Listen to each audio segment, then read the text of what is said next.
Hi folks, this is all the fruit, and here I have Ugni molinae, or the Chilean guava, or well, the Spanish call it mirto or mirtillo, and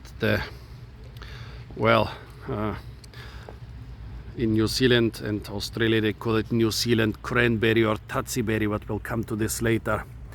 Well, this nice little thing was something many people suggested to me to grow this in Germany. When I asked what guava can I grow in Germany, people said, yeah, you can grow the pineapple guava in Germany, maybe even the strawberry guava, but you will be most successful with the Chilean guava, which is not only native to Chile but also to Argentina.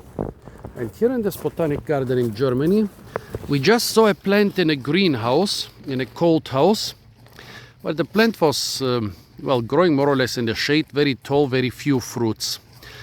But now that I'm seeing here in the outdoors area, I'm convinced this is more or less a popular fruit shrub in Great Britain, Australia and New Zealand, but not very well known in Germany, except in this botanic garden here. But when I look at it, well, it's producing like crazy. This plant is 30 centimeters or a foot high and should have like 100, 200 fruits.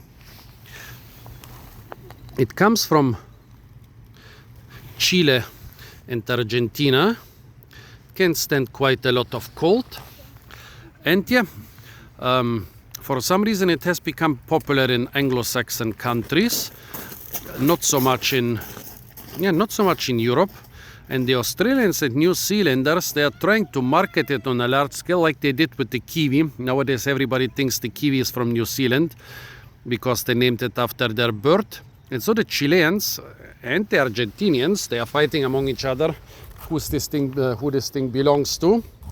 But they are totally sure that they are not going to give it to the Aussies and to the Kiwis. They say this is botanical piratery, that they are basically appropriating this plant. But yeah, it's a myrtaceae. It's loosely related to the guavas, and it can grow here in Germany outdoors without any apparent protection, and it produces a lot of fruits. Let's try them. Beautiful little fruities.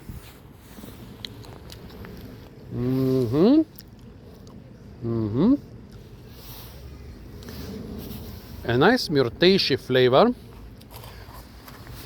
Not very juicy. Let's try a bigger one.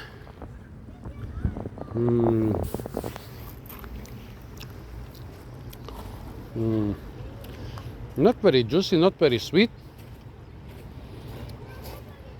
Interesting flavor, as I said.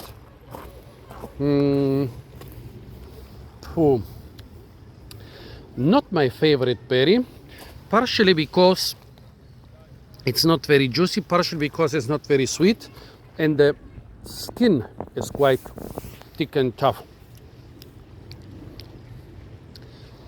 It reminds me a bit of strawberry guava, but it reminds me even more of some other fruits. Cannot place it right now. Definitely an interesting fruit.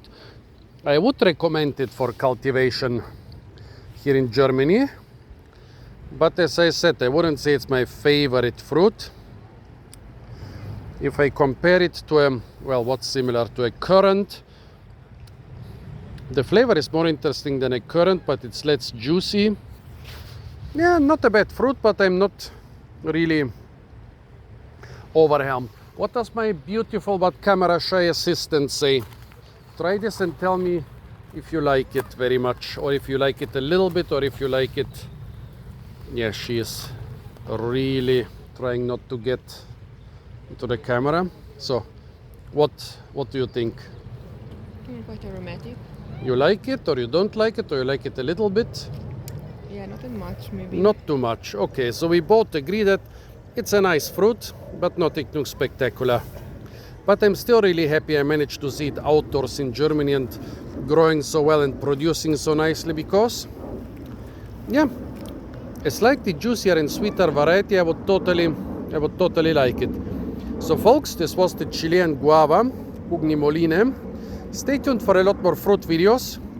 from the beautiful and incredibly fruit-rich German botanic gardens. And of course, don't forget to like, share, comment, and subscribe.